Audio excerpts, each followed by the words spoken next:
Bend கலண்டுட்டு இன்னைக்கு வரப்பட்ட தான் போயிருந்தோம்.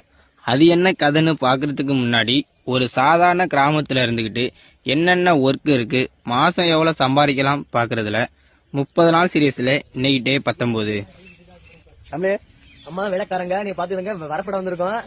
இன்னைக்கு சம்பளம்னு பாத்தீங்கன்னா 2000 ரூபா. காலையில ஒரு 6 மணிக்கு வந்தோம், நைட்டு 8 மணி ஆகி போச்சு. சரியான வேலை. வெட்டுனா பாத்தீங்கன்னா சரியான வெட்டுக்கு ஏத்த மாதிரி நமக்கு இன்னைக்கு என்ன சாப்பாடுன்னு பாத்தீங்கன்னா கறி சாப்பாடு தான் போட்டாங்க. அதை ஒரு புடி பிடிச்சிட்டு வீட்டுக்காரங்க நல்ல சாப்பாடு போட்டாங்க. இல்லைன்னா நமக்கு வந்து வெட்ட முடியாது. வெட்டு பாத்தீங்கன்னா உங்களே தெரியும் எப்படி கடுமையான வெட்டவே முடியல.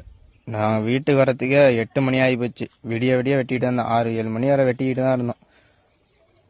நான் படிக்காம ஊருக்கு போய் குலத்தொழில் செய்யணும்ன்றீங்களா? நீ ஐஏஎஸ் ஐபிஎஸ் ஆகிறது உங்க குலத்தொழில். அப்படியே ஐஏஎஸ் ஐபிஎஸ் வேளாண்மை தொழில் அல்ல தம்பி, வாழ்க்கை முறை, வாழ்க்கை நீ கலாச்சாரம், பண்பாடு.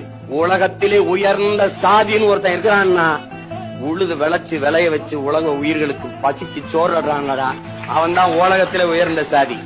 நீ என்னமா என்ன குலத்தொழில் செய்வற சாமி, நீ செய்யாத, நாங்க செஞ்சுக்கிறோம். ஆனா நீ சாப்பிடக்கூடாது. சுழன்றும் ஏற்பின்னதும் உலகம், அதனால் உழந்தும் உழவே தலை. இதை விட எல்லாம் உழவின் பெருமை